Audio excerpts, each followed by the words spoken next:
Hola, bienvenidos a la entrevista acá en el hashtag, esta multiplataforma que tiene televisión, radio, diario y que está ahí cada día más cerca de ustedes a través de las diferentes redes sociales. Ya somos 15.000 ahí y fracción en Instagram, tenemos otros 15.000 seguidores en Facebook, seguimos aumentando en TikTok y también nuestro canal de YouTube donde usted puede revisar todas estas entrevistas que nosotros creemos son necesarias de tenernos a veces un poquitito, porque estamos tan bombardeados de información, pero con poca profundidad, entonces a veces hay ciertos temas que nosotros creemos que hay que detenerse a conversar a la antigua, y con quien siempre conversamos, y hacía tiempo que no venía para acá, porque ahora está difícil de no contactarse con él, ahora que está reelecto y con alta responsabilidad. Ricardo Díaz, gobernador regional, ¿cómo estás? Muy bien, con harta pega, pero muy bien. Contento, supongo. No, no habíamos hablado incluso después de que Después salió ni de la siquiera de la elección. elección, pues, Claro, sí, claro, mucho tiempo. fue muy difícil. Bueno, también estabas con temas personales, viajando mucho a Santiago. Espero Claro. que tu madre también esté mejor. Bueno, mi mamá todavía está en el hospital. Ya. Se agarró una bacteria en la clínica cuando estuvo hospitalizada y le ha costado mucho poder sobrellevar esa bacteria. Hay un tema ahí con los antibióticos. Las bacterias hospitalarias son muy resistentes a los antibióticos, Sí. entonces eso hace que sea Tuve, muy difícil el tratamiento. tuve una situación muy similar. Mi madre también estuvo hospitalizada acá en el hospital regional, producto de una bacteria. Más encima situación justo en esos días de incendio, Ah, claro. todo este contexto. Bueno, vamos a hablar de esto también y otras materias, porque las cosas que a veces parecen familiares a nosotros también nos tocan, como a usted mismo, que seguro Mm, está ahí en las redes sociales, que es con el tema del hospital, que sigue en una claro. crisis, yo diría, que va hacia el fondo. Yo no sé si veo soluciones rápidas y concretas, y al parecer todos las exigen, desde el director, los Sí. gremios, la ciudadanía, porque ya son varias ocasiones de inundación. Hubo un incendio que obligó a desalojar todo el hospital. Ahora hace poco se suspendieron también cirugías. Entonces, en este sentido, al parecer las cosas, como lo titulamos nosotros, llueve sobre mojado en el hospital, y que tenía que ver también haciendo un juego de palabras con estas inundaciones, con estas instalaciones y esta infraestructura que parece estar en un momento muy crítico. Yo creo que lo que está en la causa raíz de esto es el sistema de concesión del hospital. O sea, no es lo mismo concesionar una carretera que concesionar un hospital en donde el afán de la infraestructura es prestar un servicio de salud y lograr que las personas se vayan recuperando. Claramente, cuando tú has tenido fallas en la alimentación, si vamos recordando, en el sistema informático, en la bodega de farmacia, en la capacidad de mantener limpia ciertas zonas, en después los incendios que tú Es dijiste, climatización, y porque la es el climatización, problema. y ahora con estos temas de las cañerías, no se está dando el ancho. Pero lo que más cuestiona uno es que el sistema de concesiones durante estos 8 años que ha estado funcionando no ha hecho ninguna observación que amerite un cambio del contrato. No, y además hay un tema ahí más complejo para que la gente vaya entendiendo. Parece paradójico, pero como el sistema de concesiones no lo ve salud, lo ve el MOP. Entonces también como que no tiene nada que ver con salud, entonces tampoco tiene la capacidad de ir y ver y entender desde el MOP cómo funciona un hospital, y que es muy distinto a concesionar, como te decía, que a una carretera, por ejemplo. Bueno, lo que nosotros estamos haciendo ahora es, en conjunto con todos los gremios, levantando esta campaña, que lo que queremos es concientizar respecto a la necesidad de hacer las denuncias pertinentes respecto del funcionamiento del hospital.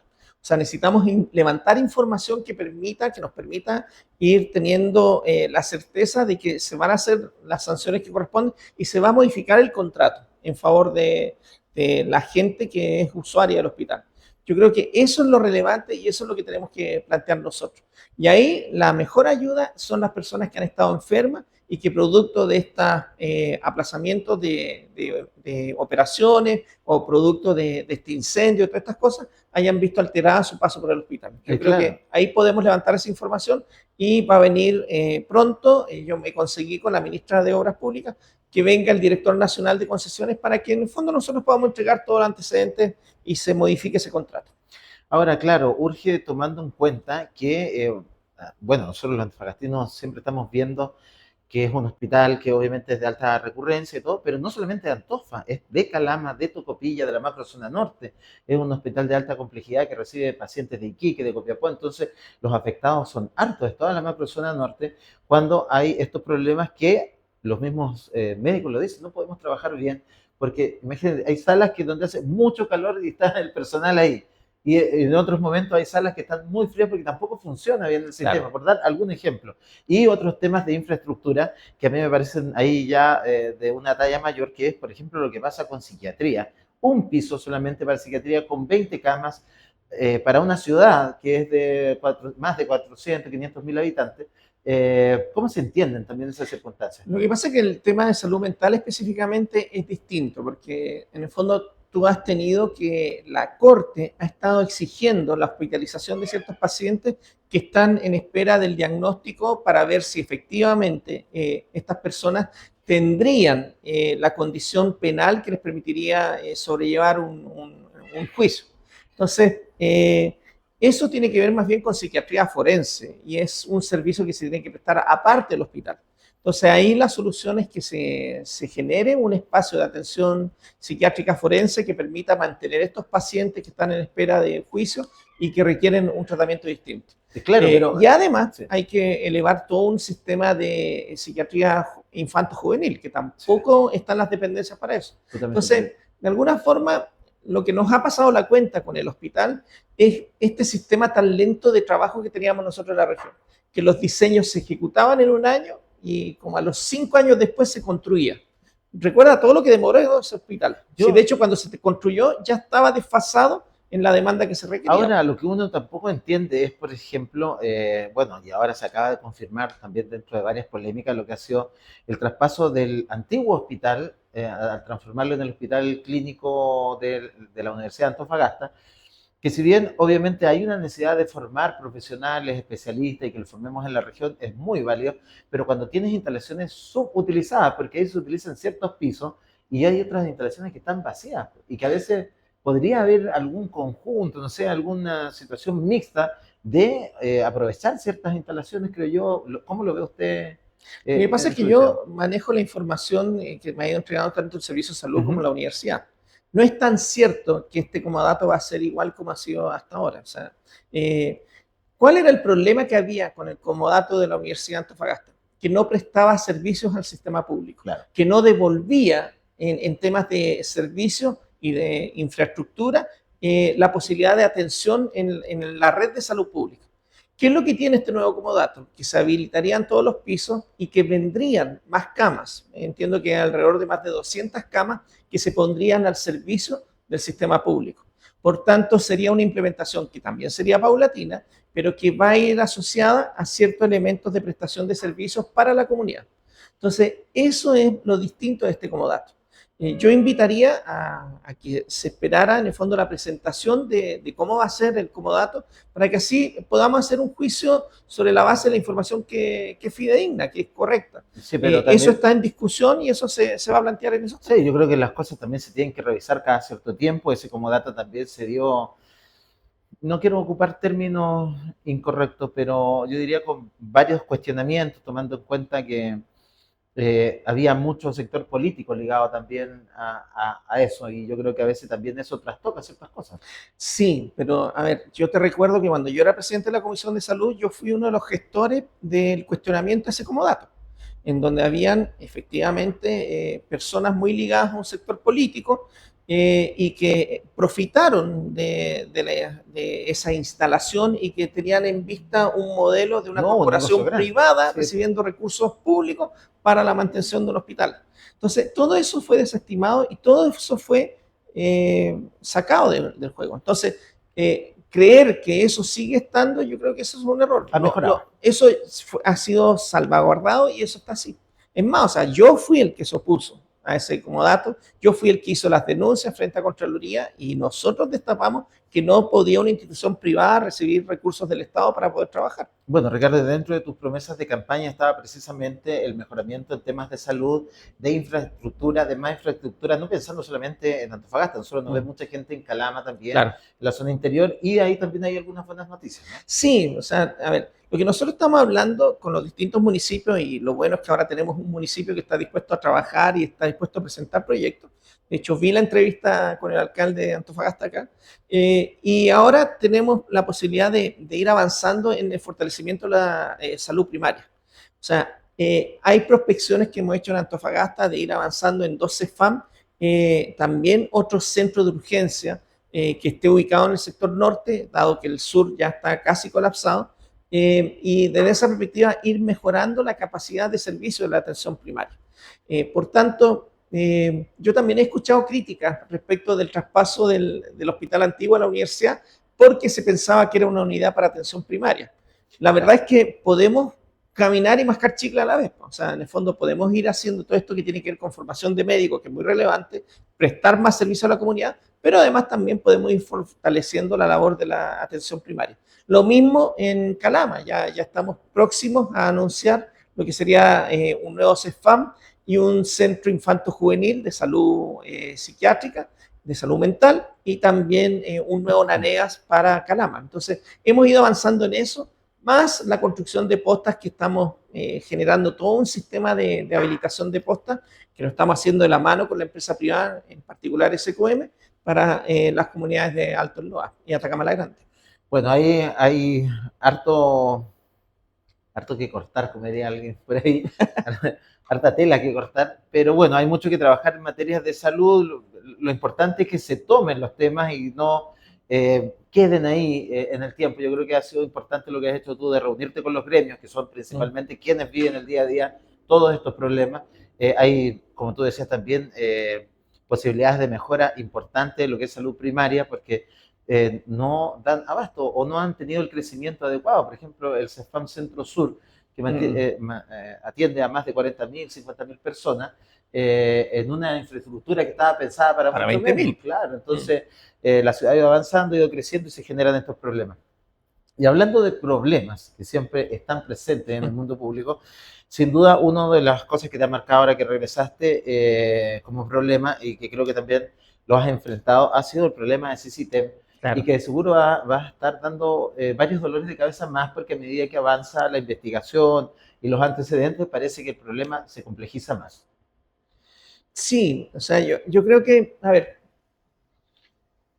lo que ocurrió en el CICITEM y los antecedentes que me llegaron, que me permitieron hacer esta denuncia a la Fiscalía, eran antecedentes que era muy difícil poder detectarlos con las auditorías que nosotros tenemos para el sistema del CICITEM.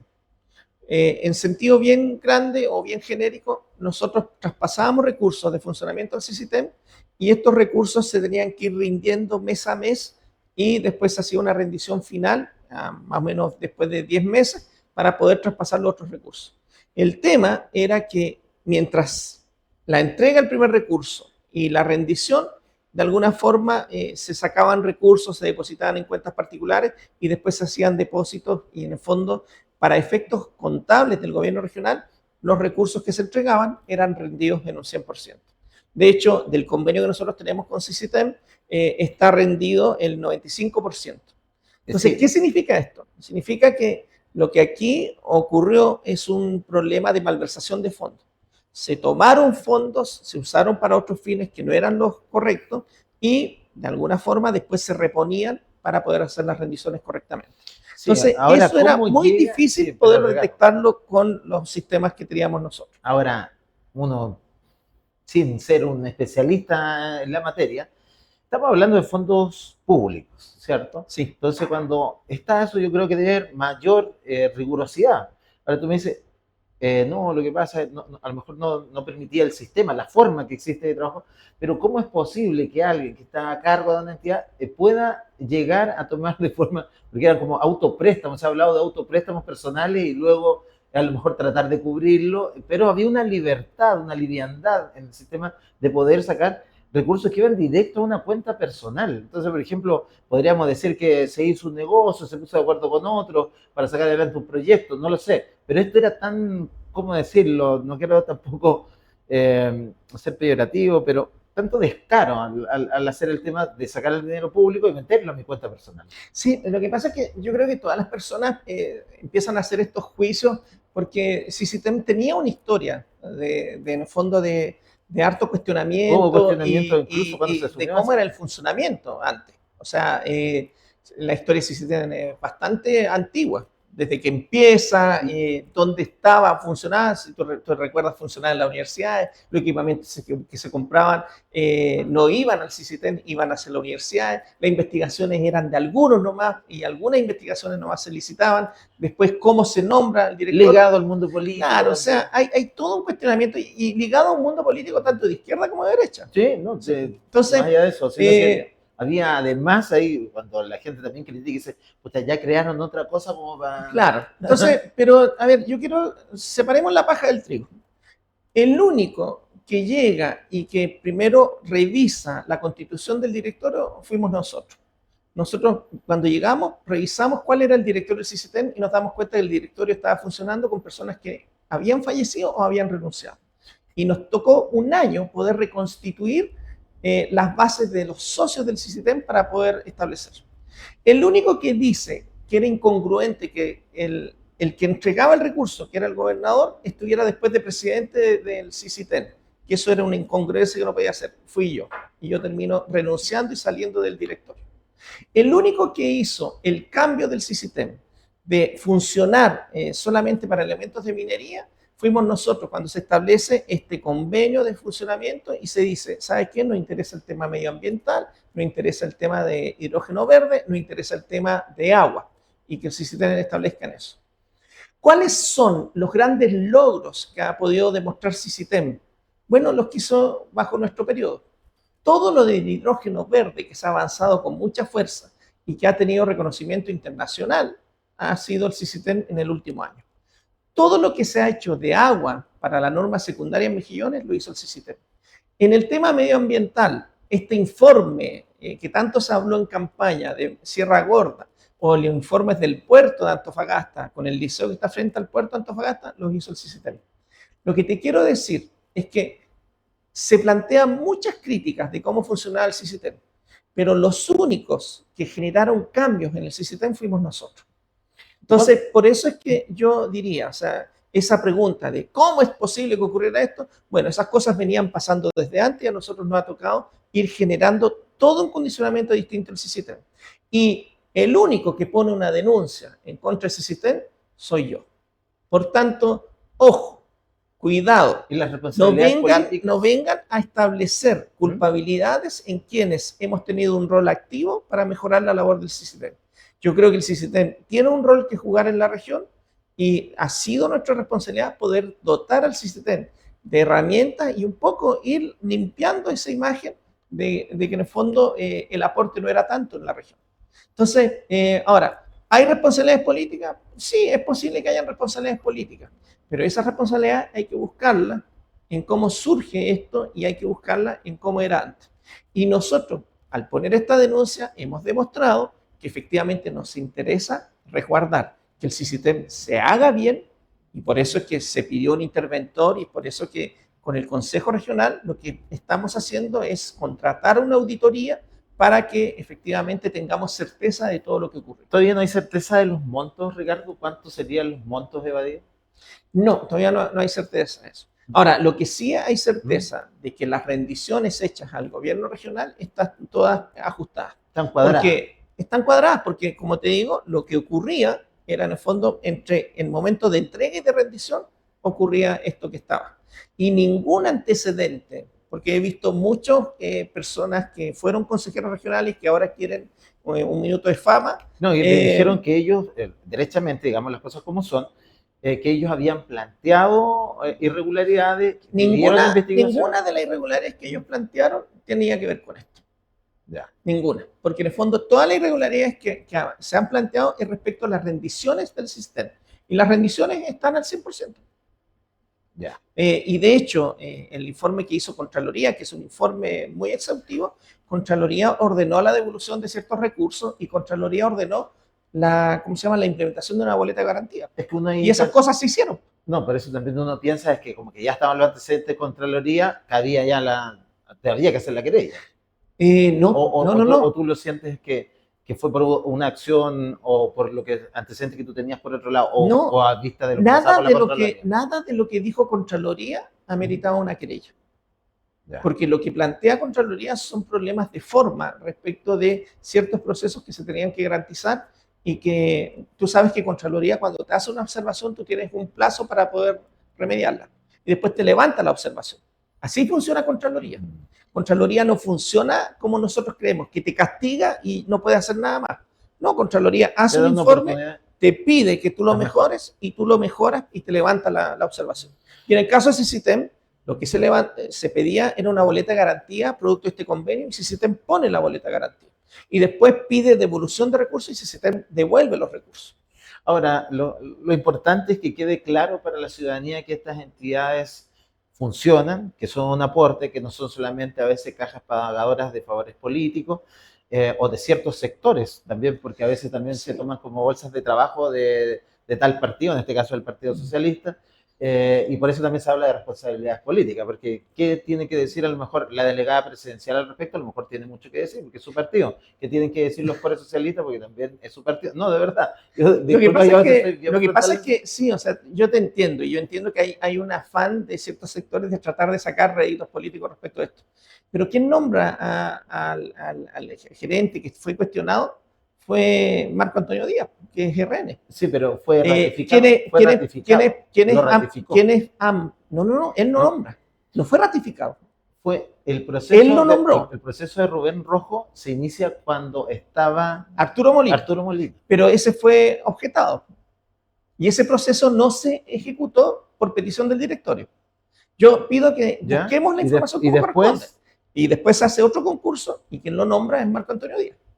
Es más, o sea, tú sindicas solamente un partido, pero revísate la nómina de Sisitén, te vas a encontrar a militantes de distintos partidos, no solo de izquierda. No, sé que hay también bastante gente de derecha, sé que también hay bastante gente con todo esto asustada de distintos sectores. Yo creo que lo que hay que hacer acá es lo siguiente, o sea, esta es una gran oportunidad de, en el fondo, mejorar y de limpiar el modo de funcionamiento del sistema. Yo creo que es una gran oportunidad de refundar quizá el sistema, porque yo creo que hay un aporte que el sistema puede dar a la región en el tema medioambiental, en el tema del hidrógeno verde. O sea, es un tremendo aporte que está dando. Pero esas cosas se tienen que hacer en su justo momento. Ahora, hay mucha gente que por mucho tiempo tuvo al CICITEN en la mira. Sí. De hecho, se sacó un informe de unas plantas mineras que estaban. Oye, todo ese informe fue antes de la designación de Rubén Rojo. Pero fue en una administración de derecha. Entonces, ojo, o sea, hay mucha información que se ha sacado y yo creo que hay información que se está sacando con cierta intencionalidad. Pero mi deber es garantizar a la ciudadanía que vamos a obrar de la forma más transparente posible y que vamos a quitar todo sesgo político y de mejora de algún conglomerado en el funcionamiento del sistema. Y eso lo podemos prometer y lo podemos asegurar. Quien puso la denuncia es este gobernador y con el Consejo Regional vamos a hacer la auditoría y vamos a pedir esta renovación al directorio del CICITEM para que todos tengamos la certeza que el CICITEM está funcionando como corresponde. Que sean las personas competentes, también que se actúe obviamente de forma diligente para hacer los aportes científicos y de estudio que son el espíritu de esa entidad para hacer que obviamente nuestros procesos mejoren en una serie de aspectos ligados a la industria minera, a la sustentabilidad, a la innovación y a veces no hay que perderse en eso. Lo que pasa es que, mira, la gente conoce mi pasado medioambientalista. Sí. Tú tienes que las empresas mineras acá tienen estudios hidrológicos, estudios de cuencas, estudios del caudal de toda la fauna hidrológica y de toda la fauna que existe en la región. Información pública no hay.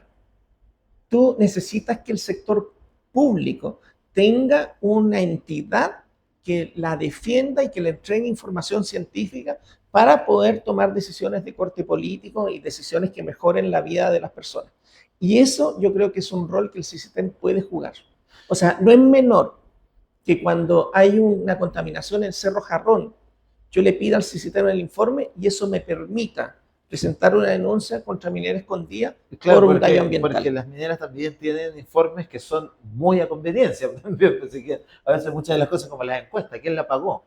Entonces yo creo que... es importante, y te entiendo para dónde vas, en el sentido de que hayan estas entidades, que existan estas entidades, que puedan dar otra mirada, dar un informe hacia la autoridad y también a la ciudadanía. Yo creo que Yo lo es que válido. invitaría es que no cometamos el error que se cometió con el caso Fundaciones, de que porque una persona que cometió un delito, tiñamos de duda a todas las personas que están trabajando ahí. O sea, yo creo que los investigadores que están asociados, por ejemplo, al hidrógeno verde, los investigadores que han trabajado el tema hidrológico, que ha permitido una norma secundaria en Mejillones, son investigadores que merecen respeto y que merecen respaldo. Y no vamos a teñir de dudas a todos por el actuar de una sola persona. Y yo creo que eso es lo que no podemos evitar. Porque efectivamente la ciudadanía, y a veces motivada por afanes políticos de unos pocos, hacen que entren en rabia y que entren a cuestionarlo todo, cuando en realidad la actuación es la actuación de una persona. Estamos conversando con Ricardo Díaz, vamos a ir con nuestras anunciantes, quienes permiten, obviamente, que estemos acá. Agradecerle a Médico Ya, que esta nueva plataforma que está, obviamente, llevando salud a ustedes de forma directa. Ahí, en un clic en su celular, puede tener médicos, puede tener enfermera, kinesiólogo, nutricionista en su casa. Necesita exámenes médicos también de laboratorio, también se los van a tomar a su casa y le dan los resultados en línea, en el mismo día. Y necesita a lo mejor comprar medicamentos. Le ha pasado que a veces tarde necesita medicamentos y no sabe ni siquiera dónde está la farmacia. Bueno, el médico ya le lleva los medicamentos a su casa con una atención 24/7. También, por otro lado, está Ópticas Multilook, que son una óptica con un sentido social. Van a sus lugares de juntas de vecinos, donde usted tiene alguna organización comunitaria y le venden anteojos a un precio justo.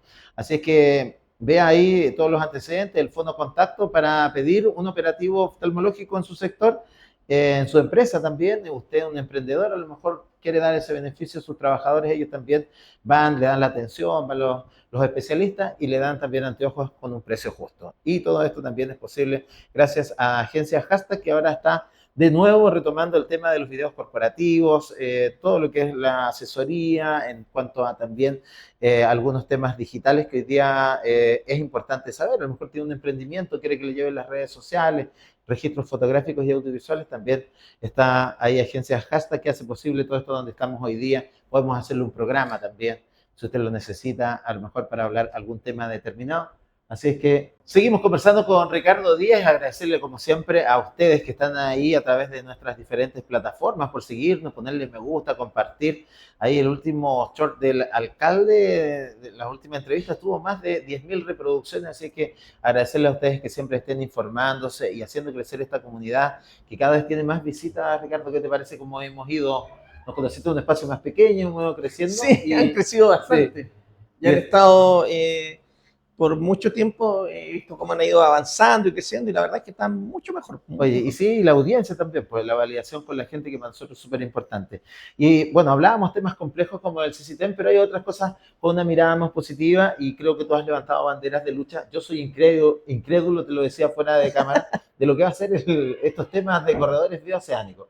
Ah, claro. Siento que no hemos retrasado mucho, que nunca avanzó en 40 años, nunca nos pusimos las pilas para entender que éramos una gran solución para países no solamente mediterráneos como Paraguay, sino que también de grandes distancias como Brasil y el mismo noreste argentino. Entonces, ¿cómo ves tú esa posibilidad de que nosotros seamos realmente competitivos, que demos una solución real, importante, de calidad, competente especialmente en estos temas de ellos de exportaciones de estos países, frente también a lo que está haciendo Brasil, que yo diría ha ido avanzando, ha encontrado alianzas con China y ya tiene listo un puerto de características no pensadas hace algunos años para Perú, y hoy día han avanzado, bueno, principalmente por recursos privados también de los chinos. Bueno, lo que pasa es que ahí nos pasa la cuenta a nosotros el centralismo chileno. O sea, el corredor bioceánico es una iniciativa que surgió de algunos alcaldes, y ahí Marcelino Carvajal, Soria, Iquique. Guillermo Hidalgo también, Sí. tal, él también hace el viaje con Marcelino, el alcalde Soria. Ellos levantaron este tema de hacer esta vinculación con estos países hace mucho tiempo. Y había ¿ya? rutas, pues, las autoridades se fueron en ese tiempo, armaron rutas claro, nuevas. armaron una ruta, Sí. incluso encontrar, y había rutas que a lo mejor no tenían todas las condiciones, pero que se podía armar un trazado Claro. muy atractivo. Lo que pasa es que en Chile no existió una política de puertos que articule el modo de trabajar de nuestros puertos. Lo que ha habido en Chile es cómo cada puerto compite con el puerto hermano y en el fondo cada uno trata de asegurar sus cargas. No ha habido una visión respecto de cuál es el desarrollo portuario de nuestro país. Y además que, ¿por qué te digo que el centralismo nos pesa? Porque en el fondo casi toda la inversión del Ministerio de Obras Públicas va a parar a San Antonio, va a parar a Valparaíso. Ahora la gran apuesta de San Antonio, yo sentí que fue inesperado, que fue como una bofetada para acá. Claro. Porque se hace esa apuesta en San Antonio teniendo esta posibilidad acá en el norte de Chile, particularmente de esta región, que yo diría que también tiene una cultura portuaria. Hace poco nosotros estamos con un programa nuevo que es el Muelle, y hablaba precisamente de cómo funcionaba antes y esta mirada portuaria de gente de mar. Hoy día no miramos tanto el mar como ciudadanía, pero antes todo ocurría ahí. Sí, y de hecho, si tú comparas en términos de ganancia, cuánto gana en términos de exportación el puerto de San Antonio y la región de Antofagasta, tú te vas a dar cuenta que la región de Valparaíso exporta el 30,5% y la región de Antofagasta el 30%. O sea, estamos prácticamente equiparados en cantidad de ganancia exportable. Entonces, eso hace que la mirada del Estado sea una mirada miope respecto del desarrollo. Y es por eso que cuando aparece la posibilidad, siendo ya gobernador electo, de generar una suerte de gobernanza entre los estados subnacionales que participan de este corredor, me pareció muy interesante poder ser parte de ello. Porque en el fondo faltaba solamente Chile que tuviera esta figura de un gobernador electo que pudiera tomar decisiones de carácter político respecto del desarrollo logístico de su provincia o de su región. Y ahí es cuando reactivamos lo que empezaron a hacer estos foros subnacionales, en donde empezamos a pensar desde los distintos gobiernos regionales que hay, con el gobernador de Campo Grande, el gobernador de Alto Paraguay, el gobernador de Jujuy, de Salta y mi colega de Tarapacá, de ir pensando una gobernanza que nos permita acelerar el corredor bioceánico. ¿Pensando en qué? En que a fin de este año se termina de construir el puente que une Paraguay con Brasil, que era la última fase, la última gran obra que se requería para que este corredor bioceánico pudiera funcionar. Por eso es que en nosotros estaba este relato de desesperanza y este relato en el fondo de decepción, porque no había pasado ninguna naranja. Entonces, todos decían, el corredor bioceánico se habla tanto tiempo y no ha pasado ninguna naranja. Ahora, el dato mata el relato, sí han pasado naranjas. Porque efectivamente se han ido, no, si hay importación de naranja, hay importación de naranja. Lo que pasa es que lo que no nos hemos garantizado nosotros es que este traspaso de recursos implique una reducción de precios. Y yo creo que ahí es donde tenemos que ser capaces nosotros de impulsar que se instale en nuestra región industria alimenticia de tal manera que podamos acceder a precios más baratos. Yo no sé si tú sabes, pero la carne que nosotros consumimos, el 80% de la carne que nosotros consumimos es carne paraguaya.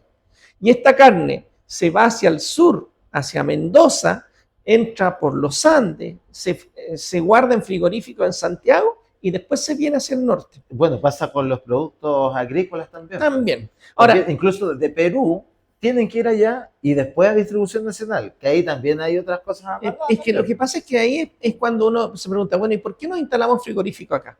¿Por qué no establecemos las bases para que los productos paraguayos puedan instalarse acá?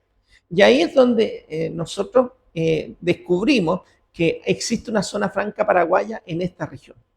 En esta región existe una zona franca, vigente.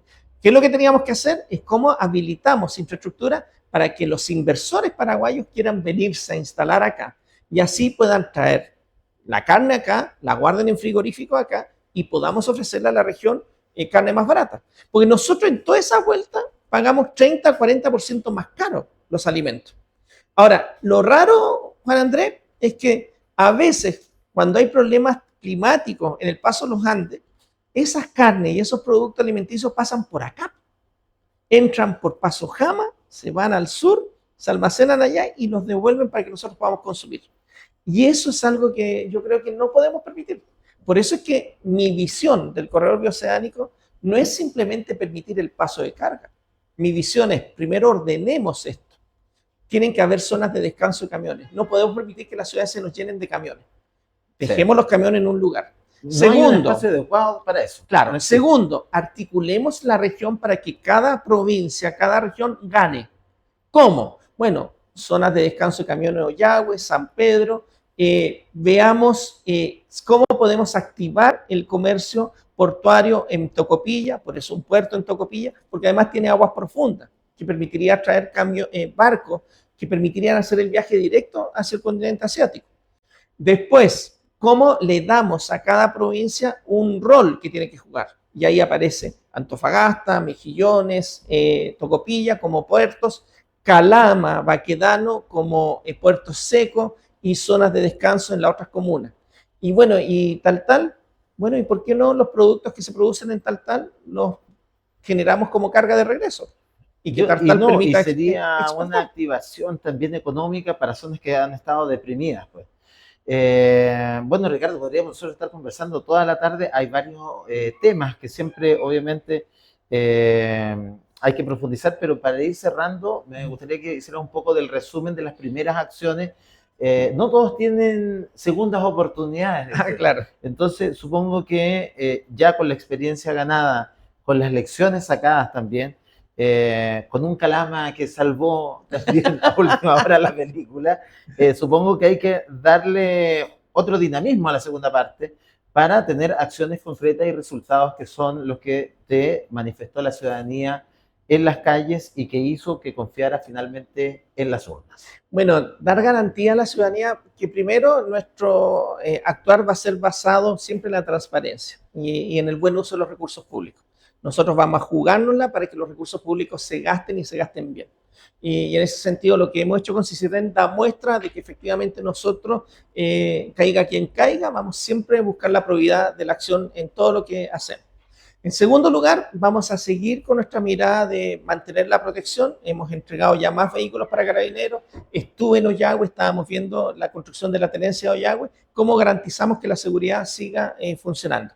Disculpa que te interrumpa, hay un trabajo coordinado que también yo creo que la ciudadanía lo agradece. Verlo junto la delegada, contigo, con el alcalde, yo creo que también es una mirada y un gesto distinto y que se extrañaba. Entonces también eso a la gente también le da ciertas certezas, confianza. Claro, y yo creo que eso también es un muy buen aprendizaje. O sea, el trabajo colaborativo con todo el alcalde, eso va a estar.